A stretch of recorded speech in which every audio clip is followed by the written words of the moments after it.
It's so complicated. It's super complicated. You have no idea. It's just guys talking. Why is it so hard? So many pieces to the puzzle. Yeah, no. There's a lot behind the scenes on this. Yeah. People will never know, ever. No, they don't. There's a lot. At all. That's all the work.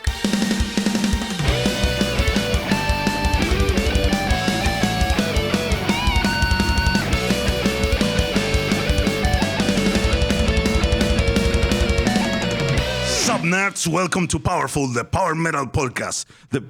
What was it, Kyle? The podcast with the powerful music and the most powerful opinions, or something like that. I don't like it much. We need to work on it. It's good. We have a very special episode as we have guests this time, right, Kyle? And I didn't introduce Kyle. Yes, I love it when we have here. guests. Yeah, Kyle is always there. I'm Fernando, and please, our two guests, if you could introduce yourself to our lovely audience. Hey, what's up? My name is Jimmy, and I sing for the band Crimson Shadows. I do the harsh vocals. And my name's Greg, and I'm also in Crimson Shadows, and I do the lead guitar and all of the clean vocals. Nice, guys. So, as you probably know, and our audience hopefully knows if they listen to our previous episode, I really like your album. I really like what you do. Thank you. It's great to have you guys in the show, to have a nice chat, a nice talk about all things power metal and Canadian and stuff. Just to learn a bit more, get to know you guys. And to get to know you guys, there is only one thing. That's awesome.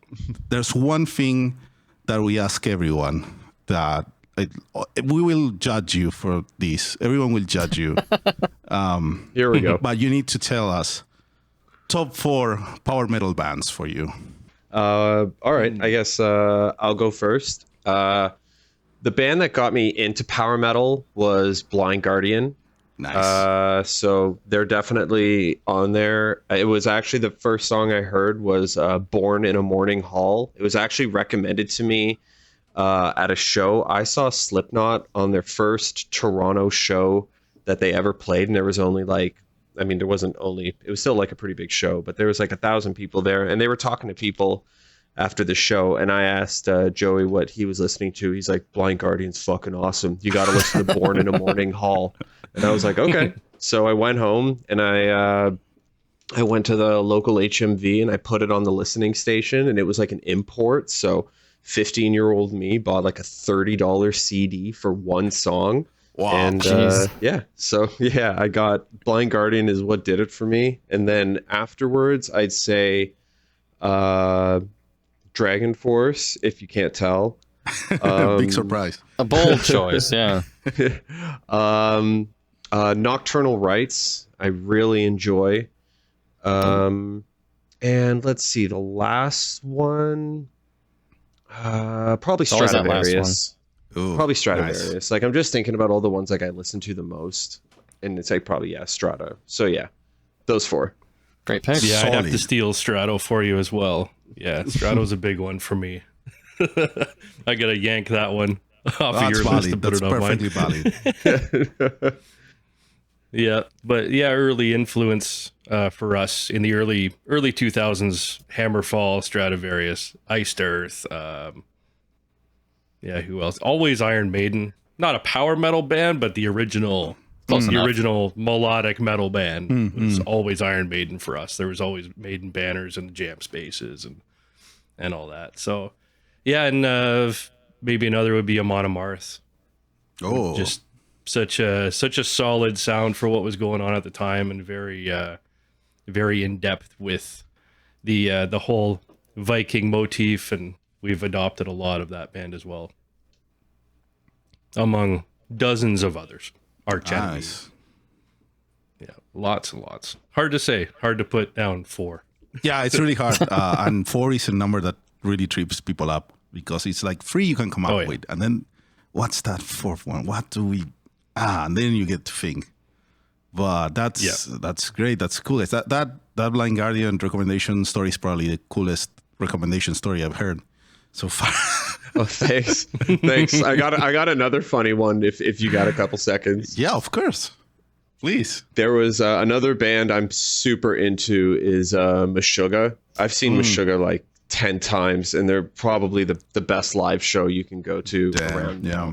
And one of the first times that they came to Toronto, same thing, the band was hanging out after the show, and I went up to the lead singer, Jens, and I was like, what do you listen to? Like, what's the messed up stuff that Meshuggah bends their mind? And he just like naturally, in like the most Jens like monotone voice, he's just like, Into the Moat. And I was like, okay, cool.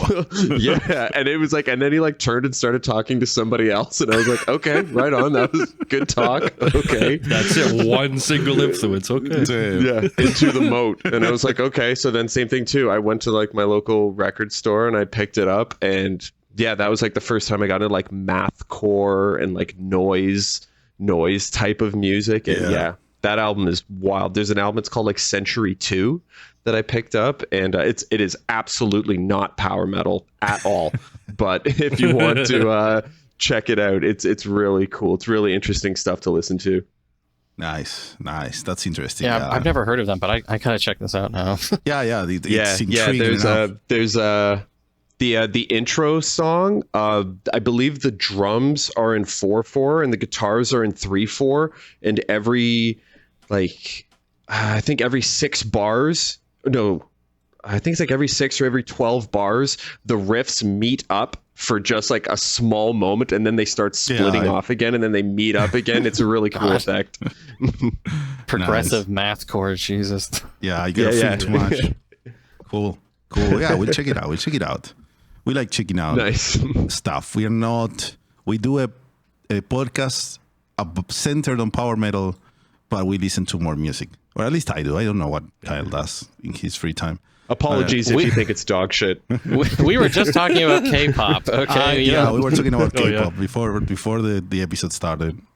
Because I have one of those songs from the K-pop Demon Hunters movie stuck in my head and can't get it off. Just hooks to it. Catchy stuff. It's a banger. What can you say? Yeah, exactly.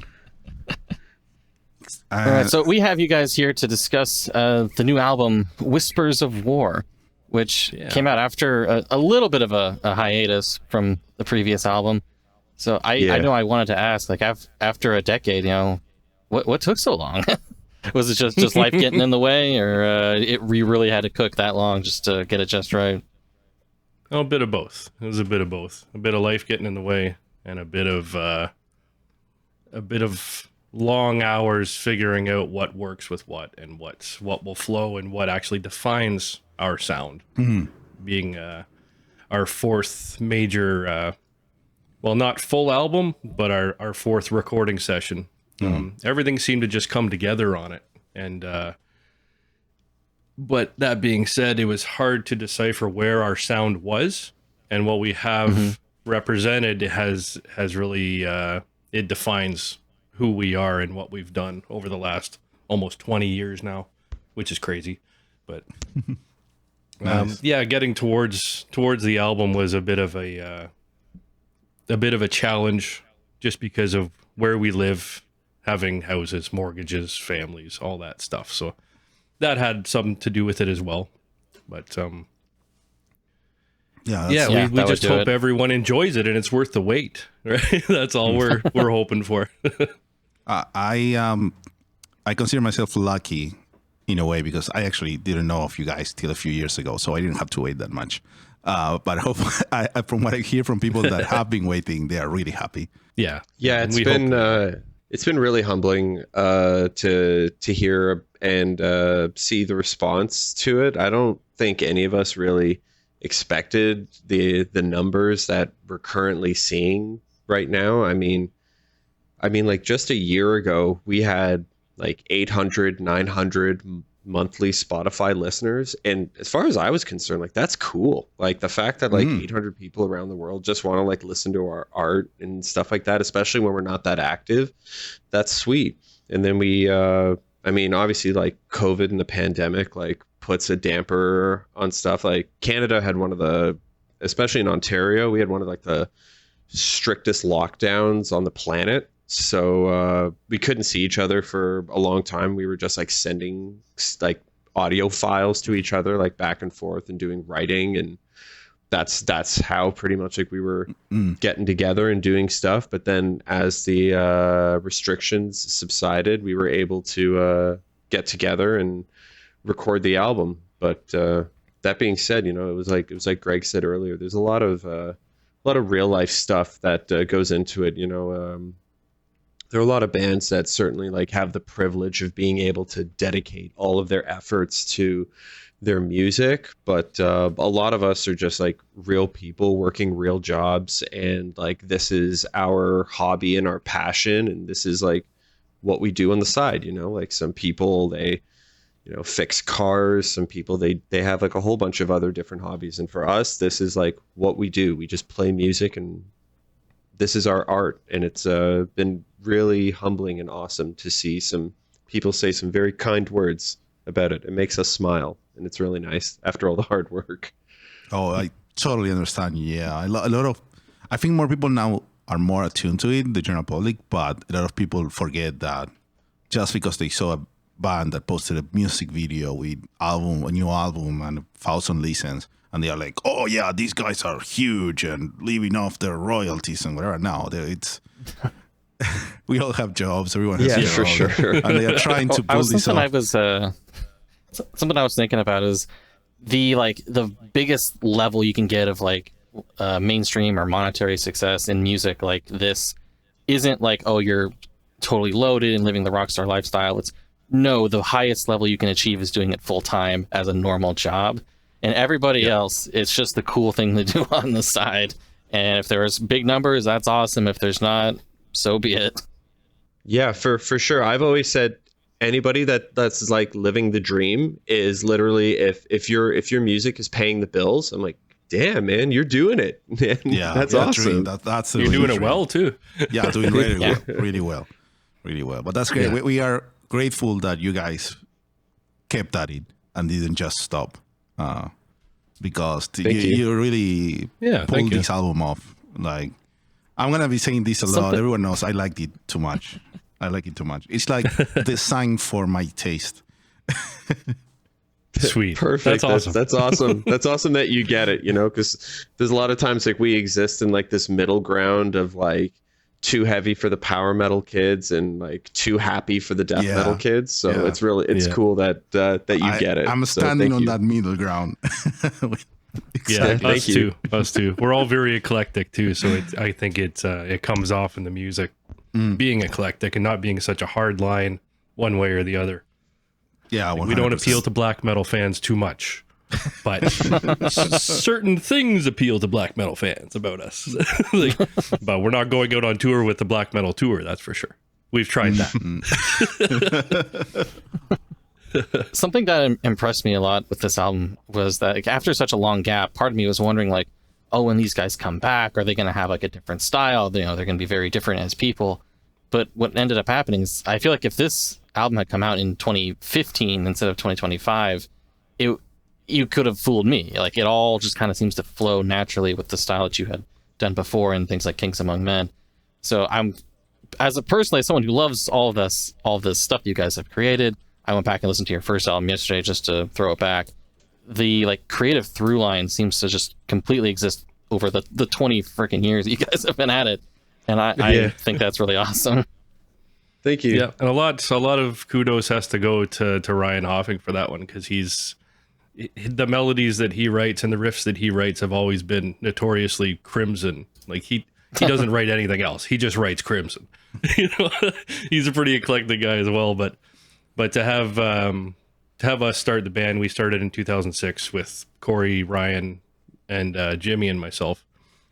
And back then we just established a sound, and we didn't want to be like AC/DC, like every album's the same necessarily, but to introduce new melodies and different experimentation, it really the sound stayed the same, but it's a little boosted through the years and becomes a little more appealing as it goes, I think. I think from like my perspective, it was always like, I think like it's like it goes back to what I'm saying about seeing like these numbers get bigger and seeing people who are into the art that we're creating, like at the end of the day, like we just kind of made music for ourselves. We were just a bunch of guys that got together that liked kind of the same music, and then we wrote this stuff, and this is kind of what we do. And I know and I understand there are bands that like go through these huge journeys of sounds and they change like these stuff like that, but at the end of the day, we kind of like wrote music for ourselves because we felt that we weren't hearing that music in our local scene, and now it's just kind of become this thing, and it kind of works like both ways too, because like you can hear people in reviews like yourself who are super down for what we're doing and you guys like the sound, and then in the same breath you'll have other fans that say, oh well, it sounds exactly the same. I mean, it's like, well, at the end of the day, like, you know, you can't please everybody, right? At the end of the day, we're just gonna do what makes us happy. We're going to create the art that like whenever it's all done, we look back at Whispers of War and just say like, hell yeah. Like, yeah, this whole thing sounds pretty sick. I'm pretty satisfied with it. And I wouldn't change anything. So I don't know. Like, I think we don't like consciously go out to write these songs. These are just like the songs that we write, if that makes any sense. I don't know. Yeah, no, it makes total sense to me.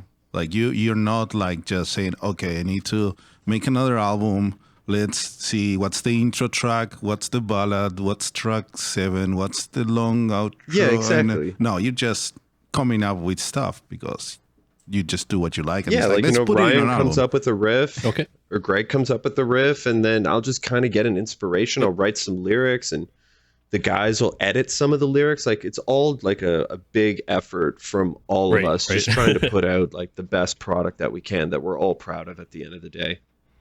That's great. Yeah. That's great. That's a great way to work for a band. That's awesome.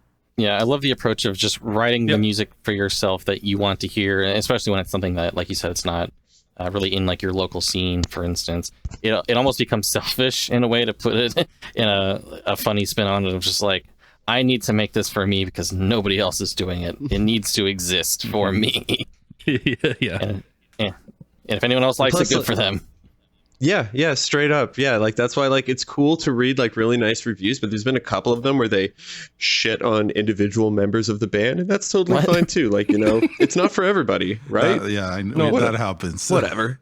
That will always happen. Like, oh, those harshes, pretty mid. Oh, I don't know. Oh. Well, they'll just say that, like, there are literally reviews that are out there currently right now that say like the harshes are the worst part of the album, like that they prefer the power metal sound. And I'm like, I get it. That's totally fine. And then there's other people who say like, oh, I love the harsh vocals, but the clean vocals just take me out. And I'm like, valid. I don't care, but valid. It's like a stroking of ego struggle between Jimmy and I, whether it's people like his vocals, people like my vocals. Like who collects the most just take negative, whatever you want. Just I'll send you a track with my vocals muted then, if you're going to buy an album. Oh man, don't do that. Don't cave in. That reminds me of, it's like when Metallica did that symphonic live show album, and when you get the CD you can mute the orchestra to just listen Metallica, and it's like, what was the point of doing that then? Come on, man, just be true to what you're doing. If you don't believe in it, why you can be creative. It's okay to be creative. And obviously, like we've seen the big divide that usually what sets apart power metal from the rest of metal is, oh no harshes, we're so scared. Everything's pristine and clean. And on the other side, it's like, oh, it's so clean, it's not metal. And it's obviously a big thing that exists. But there is a subsection, there is a part of the Venn diagram where a bunch of people, like dozens of us, like both. That's where we tend to fit. I know. I think I mentioned it when we did the episode last time, but something that we see a lot in the power metal subreddit is that every now and then, for years now, someone will show up and say, hey, I really like power metal, but I'm looking for something like a bit heavier or with harsh vocals or a bit closer to like, but not Megadeth or something like that. And there's only one answer every time, which is multiple posts saying Crimson Shadows, Crimson Shadows, Crimson Shadows, and nothing else. And that's maybe sick, you know, I'd rather... Yeah, I'd rather be a big fish in a little pond. So if there's not a lot of others that get mentioned and that type of thing, and people are looking for it, then that's sweet. I mean, if at the end of the day, like one of the things that we always thought about ourselves is like, even when we would be playing with other bands, it's like we don't really sound like anybody else. Like, we're kind of just doing our own thing that's a mix, and either they're down or they're not. Yeah, and that's super special. Yeah. And it's great that you stick to it, because that's what you should do. And on the topic of vocals, though, I think it's worth mentioning, you guys had some guests on this album. Yeah, we got some good friends on it. We were pretty lucky that they agreed to it. That's great. Yeah, like I think the main one that everyone would know is Brittany from Unleash the Archers doing her thing on your song. It's really cool. It's good, very good to see that you're involved with other bands, that you're part of the scene. The scene is part of you. It's not like you're completely outside of everything doing your own thing, I would say, since you can have these kind of guests. No, I mean, like, we've known UTA since like 2010, I think, or something like that. Like, we played shows with them when they were coming along. Brittany and Scott were the only members back then that are still in the band now. And we had like a band house. They like slept on our floor and everything like that. We've known them for a long time. That's Did great. a show in the basement one time. We knocked out the power breaker. Yeah, Unleash the Archers in Crimson Shadows' basement. Okay, here we go. Yeah, we had like a house party, and they played for us, and like maybe like 30, 40 of our friends. And during one of their breakdowns, they popped the breaker, and the entire power in the house like went out, and someone had to like go over and reset it. That's so brutal. Just too powerful, man. Too metal. But yeah, we've known them for a long time. We've done a couple of tours with them, and actually their bass player right now, Nick Miller, he did a few tours with us playing bass as well. So that's how he knows them, because we did a run together. I think it was around 2014, 2015. Yeah, 15. Yeah. Nice. Yeah, so they've been good friends for a long time. Nice. It seems like the Canadian power-ish metal scene is a pretty tight-knit group for how expansive of a country Canada can be. Yeah. Well, everyone's put the miles in, and there's a lot of miles. Yeah, I can So there's a imagine. lot of friendships to be made when you have so many hours between shows. Overnight drives. We'd swap members for each other's vans, get to know each other better. So a lot of camaraderie is built between Canadian bands that way, for sure. That's awesome. Yeah, that's great. That's great to hear.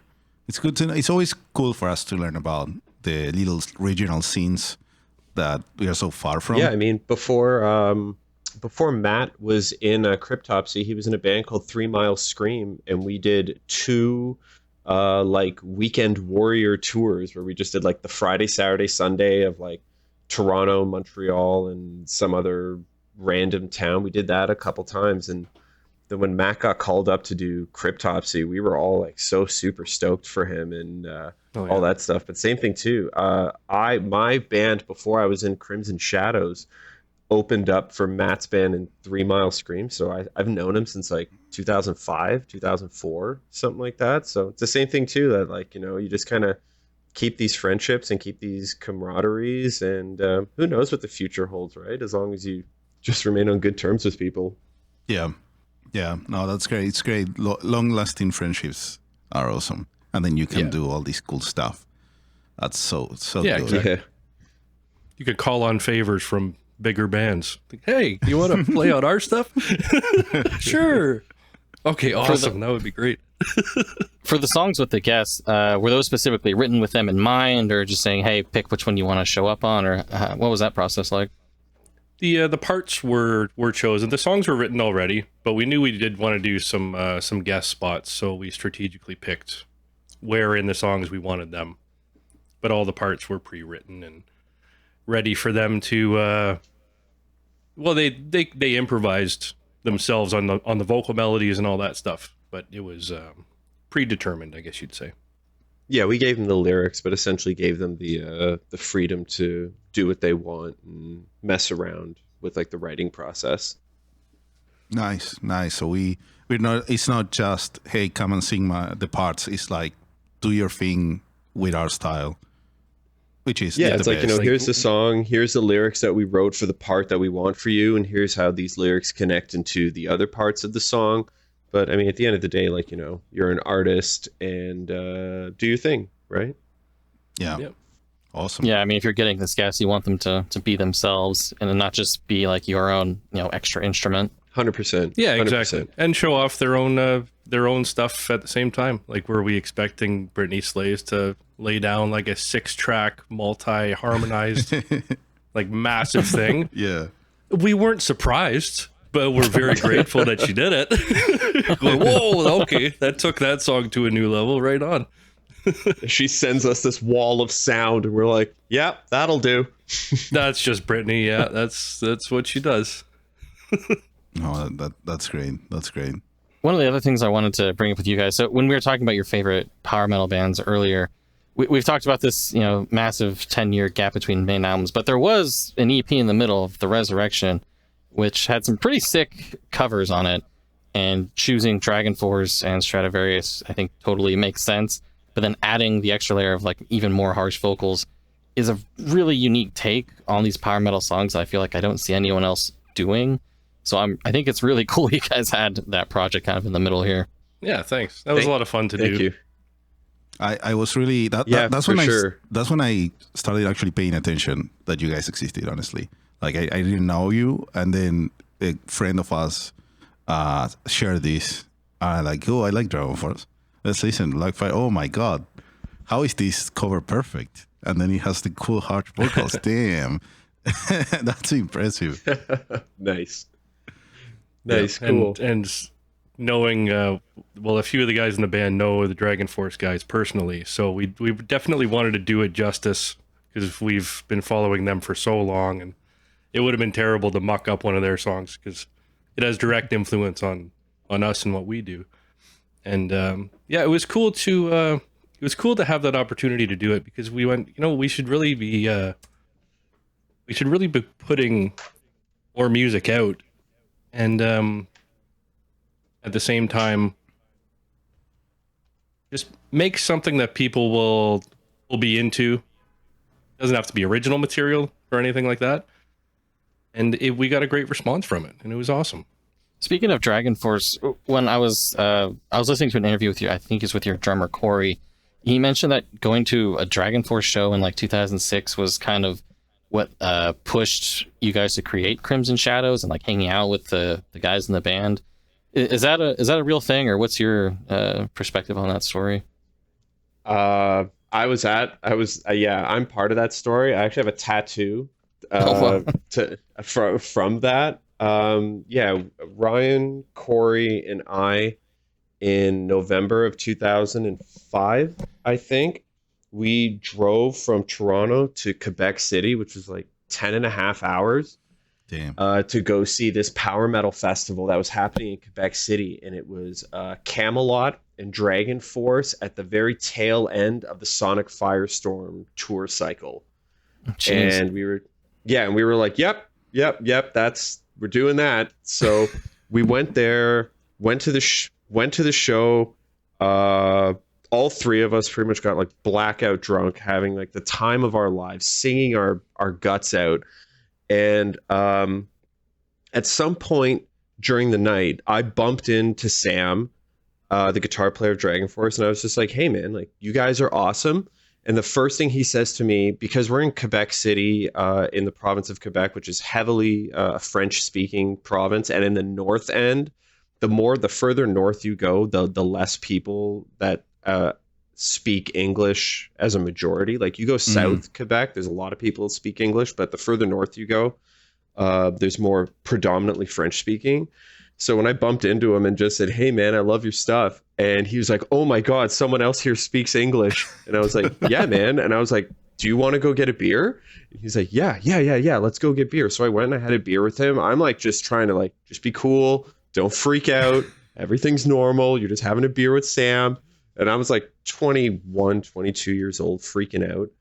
And so I have the beer, we cheers, we go on, we move on about our ways. And then at the end of the show, we're stumbling out of the place and we bump into a couple of guys from Dragonforce and we're just like, hey, what are you guys doing tonight? And they're like, oh, we're just going to go back to our hotel and have a party.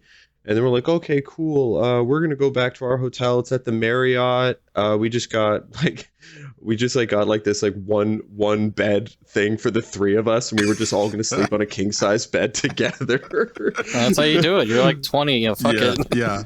Yeah. I don't care. Like it is, the money is prioritized towards like buying merch, buying booze, and having a good time. The lodging is like completely secondary.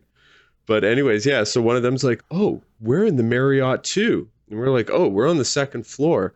And he's like, oh, we're in room 717. And I have 717 in hotel room numbers tattooed on my leg. Because that's incredible. Because that night, we pretty much, they invited us to come party with them. And we were like, no way, this is real. But okay, sure, fine.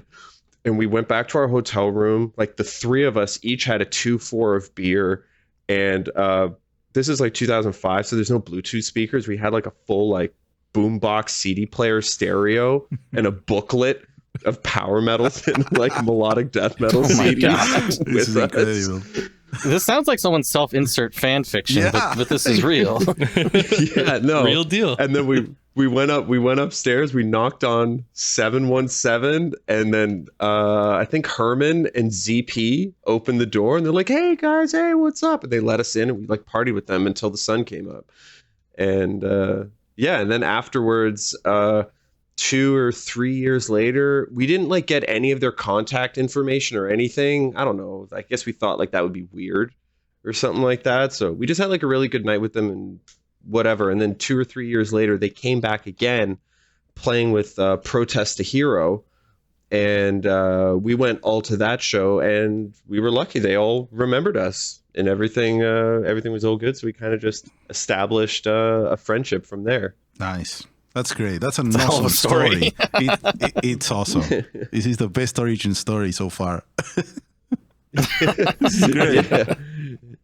Yeah, and then afterwards, it was pretty much as you know, we started talking more about it, and they liked. I think Ryan may have even played them like 2 or 3 of the original Crimson demos without my vocals on it. It was just music then, and they were down. They were down for it. They thought it was cool, and because that would have been in November of 2005, and then when I think we started the band in February of like 2006. Nice. Damn, that's incredible. Yeah. Amazing, absolutely amazing. I love these. I love the mental image of the Englishman Sam Totman being comforted by beer and people who aren't speaking French at him. Yeah. He would always seek out the comfortable people, the comfortable partiers. Get me away from here. Oh, that's amazing. Just absolutely amazing. I love it. I love it. I still have that shirt somewhere in my closet that I got from there. Nice. And if they actually do end up if they end up doing like a Inhuman Rampage 20th anniversary thing, which I keep hoping they do next year, it's not gonna happen. It would. Oh yeah. I want to believe, man. But I want to believe it too. Yeah. That would be perfect for them if they like go to Canada, like have Crimson Shadows like open for the shows. Think about that. Think about the whole full circle that could happen there. Yeah, gotta manifest. I want to manifest one of our biggest shows early on, we opened for Dragonforce at the Opera House in Toronto. So we had opened for Ed Guy. That was like the main breaking gig for us where we could play the big stage. Nice. And then it was the year after, I think, we opened for Dragonforce on the same stage. So that was pretty surreal, getting to actually play with our main influence. It was very cool. Yeah, but I like your idea, Kyle. We gotta. I'm putting good vibes out there, man. Good vibes. We can do that much, guys. We can do that much from make here, it happen. But at least for a Toronto show, that it has to be an anniversary gig where they play one of the old albums in full, and Crimson Shadows opens. That's what we need. That's Sounds good to me. Yeah, sign me up. I'm down. It would be great. That's amazing. Man, I really like Dragonforce as well. I want to Yeah, like for me, like Dragonforce was my intro to power metal because I was like the right age when Guitar Hero 3 was becoming like the big thing. So that's why I'm here talking to you guys now too. Yeah.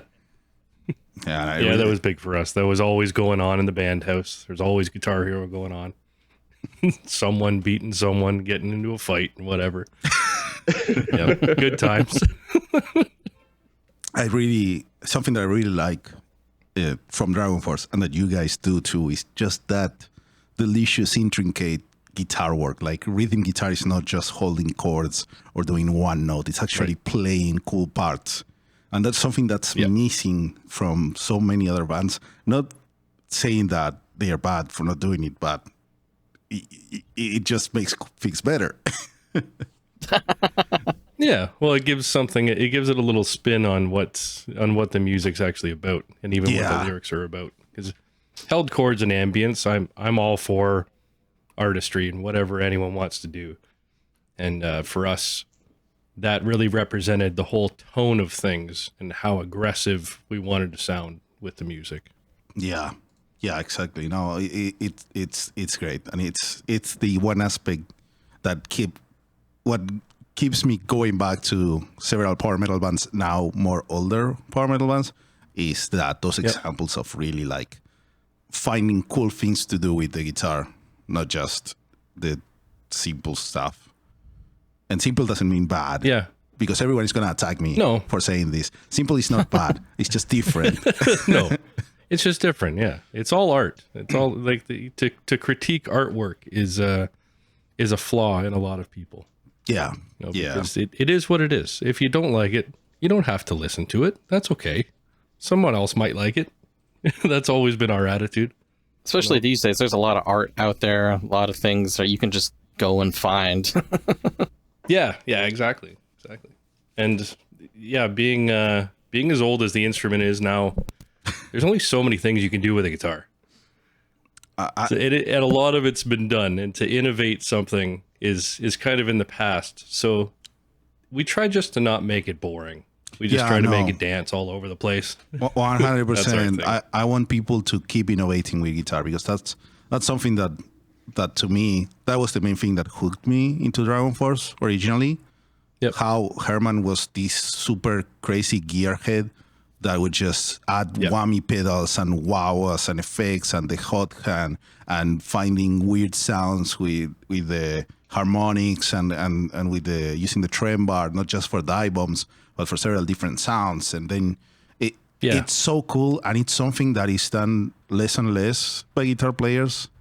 And I just want people to keep that, because I think there's a lot more to do with guitar that we need to push for. Like just the other day, I was toying with a recording, adding a wah-wah in post, because I felt, this should do that. And then I hooked up an Xbox controller to control the wah-wah with the triggers. And it makes now it works. Now it's as if I had the pedal without the pedal. I want people to do that, those kind of things, find things to do. Like now that we have all these VSTs and pedal boards that do everything, and they just use them to switch between distorted tone and more distorted tone and do nothing else. And it's like, come on, guys. It's right there. Exactly. Yeah, for sure. Just play with it a little bit. Yeah.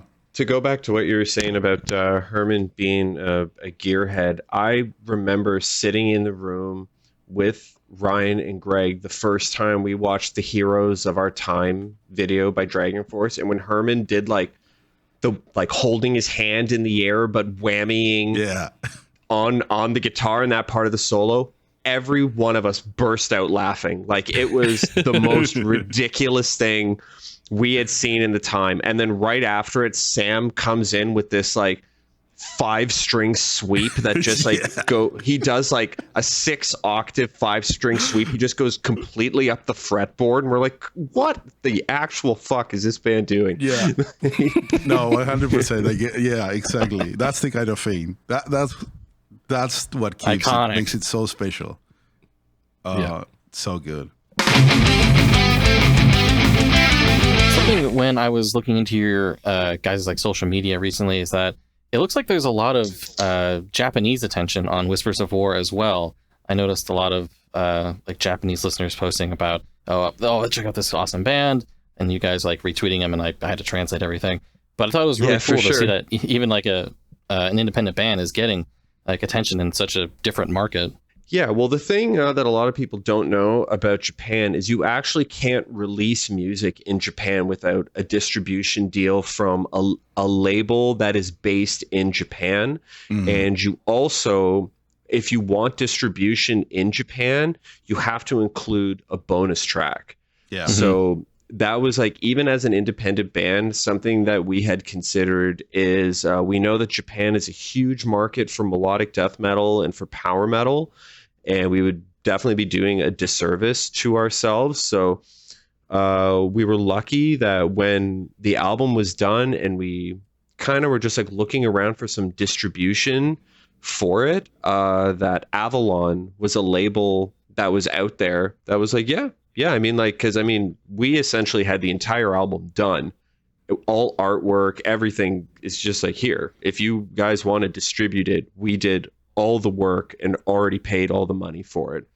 So they're like, yeah, sure, we'll distribute their album for you, and we'll give you a cut of everything we sell. And as a result of that, the Japanese fans have jumped onto it. So it's been really cool. They're actually, I think they're in the mail where they're sending us 5 CDs, and they have like the Japanese booklet and all the cool sleeves that they have with it too. So I can't wait to add that stuff to my collection. Nice. Yeah, we have a friend that bought a Japanese edition CD. Nice. So we listened to the bonus track. Very cool. Yep. Very cool. Thanks. Very well done. Thanks. Yeah, we kind of put that track. We had the whole album done and everything, and then they told us like, oh, you know that we need a bonus track. And we did know that, but we didn't have one ready. So that Echoes of the Stolen Earth, we all wrote that. That song was pretty much written, finalized, recorded, mixed, and mastered in about 5 weeks or so. So that was a pretty quick one to put together. But I think it turned out all right. And so far, a few people have posted about it online, and no one said it's shit. So I'll take that as a compliment. It's doing good. But it passed the first test. Like it's right. It's like not if you don't get shape, barbecued so, online for it, then it should be kind of okay. That's my litmus test. Yeah. Yeah. It wasn't just, these guys shit out a song real quick to hit the bonus track quota, but no, it's actually a good song. That's awesome. what we were worried Thank about. you. We could have thrown together something, but it wouldn't have matched the muster of the rest of the album. It had to fit in. So, yeah, we put some hours into that. It was quick compared to the other songs that took 10 years, but you know. But that happens. A little bit quicker. That happens. A little Sometimes bit quicker, eh? something takes 2 years, and then the next one takes 6 hours, and you don't know why. It just happens. Yeah. But at least with the album being completed already, we could take direct influence from the album and go, okay, what would accent that nicely? Right. So, yeah, we're happy that people are enjoying it for sure. I think one of the like power metal fan experiences that I've encountered a lot is just like discovering the Japanese bonus tracks from like your favorite album from like 20 years ago, and you've never heard the actual Japanese bonus track. And it's like, wait, there's more of this thing that I love and I never even knew. And that turns out to be like one of the best songs, and it can be like really beloved too, which I'm glad that we can still access those on the internet now. Yeah. It's so cool that you said that. I've absolutely gone down that exact same black hole of artists and albums that I've known for 20 years and listening to Japanese bonus tracks from like the Black Dahlia Murder and just being like, my God, this is the best song on the album. It's like, why is it hidden away? Right. Yeah. Right. And it's just never released. It never gets released on a single. They never play it live. And as far as anyone's concerned, it never existed. But you're like, man, this is a bop. Yeah. It's like an Easter egg in a video game. That's hard to obtain. Yeah. Yeah. Exactly. I got it. It makes it feel that much more special when you do dig it up and you get your 480p YouTube quality upload or whatever it is. Yeah. 100%. 100%. So one other, we'll say, call it narrative through line, if you will, with the album Whispers of War. You feature a song called Battle Hard 2, Battle Harder, which is a throwback to the song Battle Hard at your first album. And I really have to know, in 10 years, will you make Battle Hard 3 Battle Hardest? I think you have to now. I think we might have to. Yeah. That's all I'll say. I think we might have to. We might have to continue it, but I will give you a little slight Easter egg. Mm-hmm. If you look at the titles, it is similar to another series that has titles that are kind of the same. And then if we ever were to write a third song, I think it'll all become clear. We've said it before the two Battle Hard songs are obviously musically it's serious, but the titles of them have been a little inside joke for the band, and we're entertaining the thought of writing a third one, and if we do, I think it'll be pretty clear to everyone the direction on where we're going with all these songs. In case you have to come back with a vengeance, one might say. Yeah. One might say. Perhaps. It would be a good day to perhaps do that. All right. Well, you guys can live free and you can do that if you feel this is higher to do that. Sick. So sick. This is great. Sorry if I broke you for a second there, Fernando. Love it. No, I just can't. It's too good. It's too good. It's serious, but man, if you can't laugh at it, then what's the point? No, it's power metal, man. Of course. No, good. No, you guys are the ones who wrote a song called "A Kingdom of Ale," a decade ago, which is very serious, I'm sure. We sold a bar out of beer during that song because we told the audience to drink every time we say Kingdom of Ale. And I think we say it like 14 times in the song. Oh my God, that's good for business. And we announced like 2 or 3 songs before the end. The bar is like, we are out of draft beer. We have 70 bottles left. That is it. Incredible. That's amazing. That's incredible. Yeah. Perfect. It was our CD release party that happened at. It's a good time. Good times. Did that bar invite you back and say, "Oh, you guys are great for promotion"? Yeah, they actually invited us back, and it was we booked our own show there, and it's the only time ever a bar did not like charge us a booking fee. Wow. Or anything. They're just like, yep, you can play. Everything's fine. They don't really worry about liked it. You. No, what we should have done is got a cut of the bar, but don't get too greedy too fast. Like you can't get too greedy. No, yeah. Don't push it. But that's a lot. That is so much, man. Yeah, to book a venue that like holds like maybe 250 people without the booking fee or anything like that, they're like, yeah, Saturday, you guys are good. Wow. Yeah. Nice. That's a good impression. And speaking of live, like what's on the horizon, guys? Are you playing shows or something in the near future? What's the deal with live stuff for you? On the horizon right now, we've got a show coming up with Sonata Arctica and Power Glove in Toronto. So that's really awesome. That's another band I'm going to try and not fanboy around and just be completely normal and not pretend like I haven't listened to Sonata for 20 plus years. They must be used to it by now. It's okay. You can be a little like, oh. No, you gotta be cool. You can't let them know. Oh, they know. They simply know. know. They know. They're legendary. They know for sure. Like, you just can't say that. Like, oh my God, I've listened to blank file like 300 times and I can air guitar the entire thing. But nope, just be cool. Everything's fine. Yeah. But other than that, though, no, we don't have any shows. We're in talks with a couple booking agents, and quite frankly, things are starting to look a little bit better as the numbers are going up on our YouTube videos and on our Spotify plays. I think like I looked at it today and we're just under 20,000, which is absolutely bonkers from our perspective. That, like I said, we had 800 a year ago. So things are looking up. Things are looking up, and we're really hoping that this album can open some doors for us, because we'd love to go to the States, go to Europe. Even if we could, I've never been to Japan or South America or anything like that. If any opportunities like that would open up, it would just be really awesome to share our art with as many people as possible. Yeah, I think right now, Europe, Japan, and South America are probably more doable than the States. It's such a weird time for live shows there.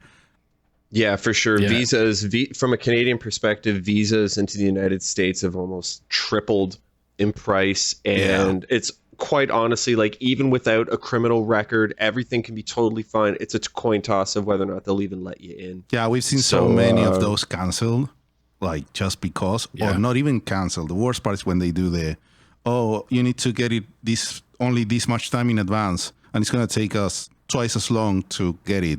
So it's already impossible to get it, even if they approve it, which is insane. And even if they do, you're paying expediting fees. The money's gone either way, which is awful. Yeah.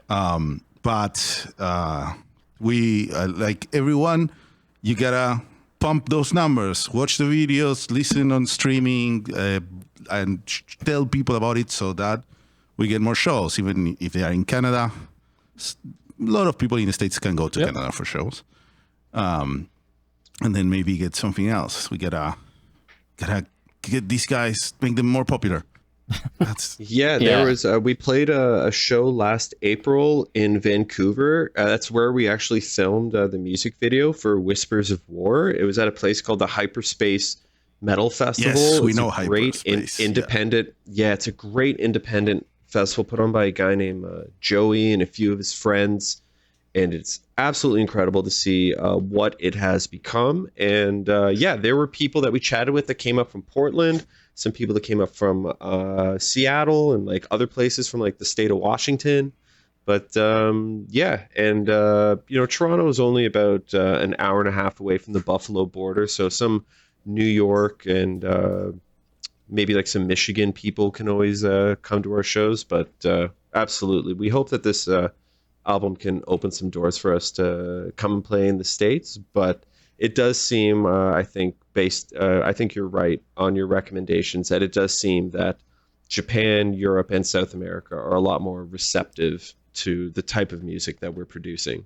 Yeah, some of the festivals that like I've gone to a lot the last few years, stuff like Mad with Power, which would be a great fit for you guys. It's just, other than the whole being in the US thing, Epic Fest in Denmark is really on the up and up as far as like power metal festivals go.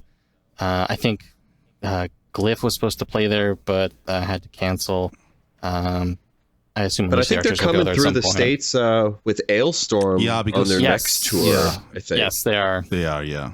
Yeah, now they got they have a new singer as well too. It'd be I haven't heard any recordings of her with like Glyph material, but I like that album. That album that they produced with their old singer sounded awesome. Yeah, you got to listen to those versions with Barbara. They're really good. Barbara, really that's good. right. That's her name. Yeah. I think there's at least a couple of new recordings with her. There's and then they did covers with some other with some friends of theirs too. Yeah, and live it was great when we saw them on the last Mad with Power, the previous Mad with Power. where she sang live, and it was great. The material just works perfectly. Yeah, we know Ty from we actually know all the Lords of the Trident guys. They came up to Toronto about 3 years ago and they played a show with us. We sold out this venue called Lee's Palace and had a great time with them. So yeah, hopefully in the future we will be able to go down to Mad with Power, because what they've done with that festival over the last few years has been absolutely incredible. It's it goes hand in hand with like kind of like what the guys are doing with Hyperspace as well. Yeah. I was. It was a few years ago. I was drinking with Joey from Hyperspace at the Mad with Power after party. So like all these things, they all come together. Yeah. Hell yeah. So now we have 1 degree of separation between all of us. We all know the same people. Mm-hmm. Yeah. Exactly. We span this entire continent and then some. But all 20 guys in power metal, they all know each other. Yeah. For sure. Yeah. We were gonna go to Hyperspace back in 2020, but then of course it didn't happen, so I missed it. But I had the flight, I had the insane 30-hour trip from Buenos Aires to left Canada, as I call it, the West Coast. It was so far, but then it sadly didn't happen. But someday I will attend. It's just so fun. Yeah, I managed to go there in the 2022 Hyperspace. That was a lot of fun. It was a little sketchy because being on like the tail end of COVID, and I still needed like a negative test to get back into the country, so I wasn't able to socialize as much as I wanted to. But it was still a really cool festival. Yeah, the Canada lockdowns did not mess around at all. It certainly made traveling pretty hard. Going back into what you guys were saying about the Resurrection, we released the Resurrection 6 days before Canada locked down everything. So it was like this moment of like we were building up. We had a music video. We actually had a show with Unleash the Archers. It was sold out at this place called something like that. But it was it was COVID just happened like during the worst. Archers Dragonforce tour. Yeah, and we were supposed to open one of those shows, and it was, I don't know why I did this to myself, but I looked at like the event page, and you can, as an artist, you can see like the back end, so you can see like all the tickets that are sold and all that other information, and then to go look back on it a week later and just see like the notification, all tickets have been refunded, shows canceled, and we're like, oh my god, dude. Heartbreaking. Yeah, it was definitely one of those moments of like, it took us definitely a few months to get over like the heartbreak of putting out the album, doing all that work and everything, and doing it with Napalm and all that stuff, and then just not being able to do anything with it. You can't go anywhere, you can't promote it, you can't really sell it other than online, and everybody else's big band is also not being able to, so now you're competing with all them. It was a rough time, but we were able to just jump back in the saddle and get the album out, and it's super cool that you guys are down for it. Yeah. Oh, definitely. Yeah, no, it's great. You pulled through. That's what we all have to do. And now we're on the other side of the storm. Just gotta record them. Lyrically, a lot of Whispers of War is kind of about the same thing, of just about like persevering, and no matter like how bad it gets, or to just do the right thing, or push forward, don't let it get you down type stuff. Like I always thought power metal was like really cool for like that inspiring type of narrative that people can listen to. Like, we all listen to Emerald Sword by Rhapsody, or like The Power of the Dragon Flame, and we're like, yeah, man, I am all that stuff that they are saying. It's about the vibes, you just feel it. Yeah, for sure. Yeah, that's what's so great about power metal. I think that's, for a lot of people, that's the more unifying part of this style, even when they are not paying attention to exact musical styles. Does it make you feel like the hero going through it and defeating the evil, or going past the hurdles and winning? Then that's powerful. That's what matters. Yeah, for sure. And lyrically, I try and tell stories like that, where it's like, persevering, or try and throw in a couple lines about just like not giving up, everything's going to be okay type of stuff. And, hopefully it resonates with some people. Hopefully it makes them feel good. Yeah, do you find that it's since you mostly are doing harsh vocals, I think for the average person will say it's harder to like parse what the lyrics will be, but then if you go through and you grab the book or Google the lyrics online, and it almost makes like this extra layer of connection, being like, okay, I'm seeking this out to really understand what the hell this guy is saying.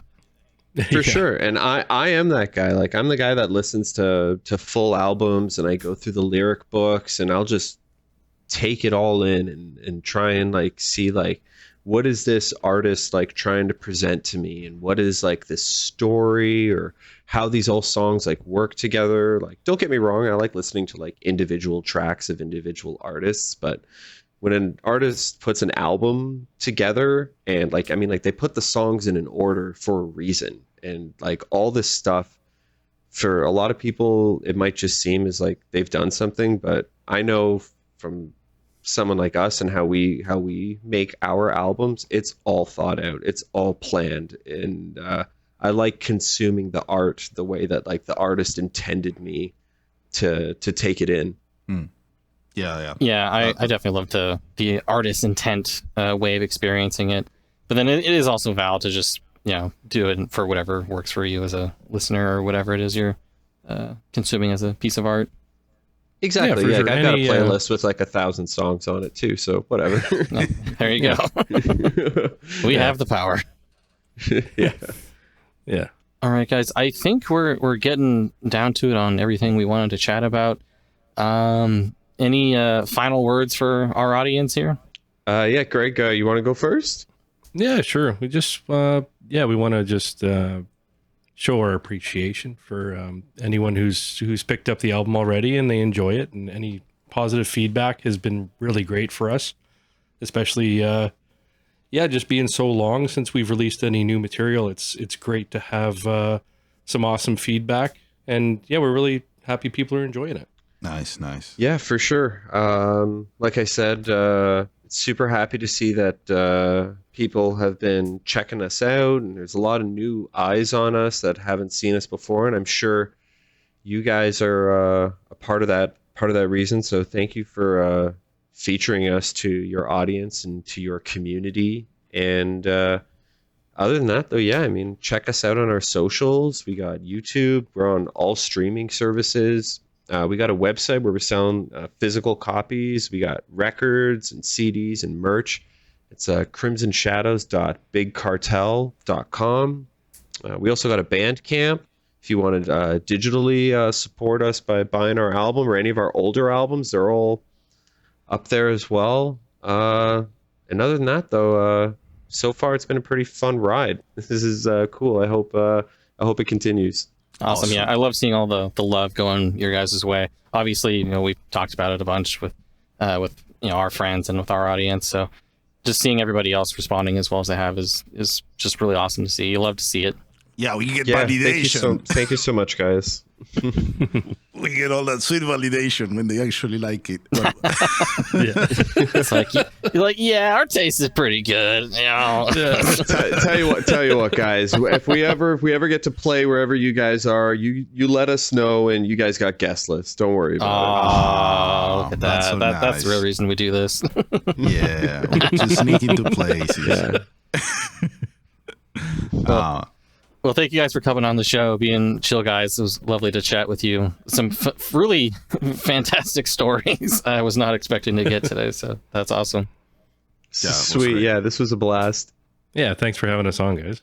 Okay, now we have to sign off on the proper, powerful way, which is to remind everyone on the audience what is the prime directive, what you should always do, which is to stay powerful. Stay powerful. However you want. Stay powerful. Yeah. Excellent.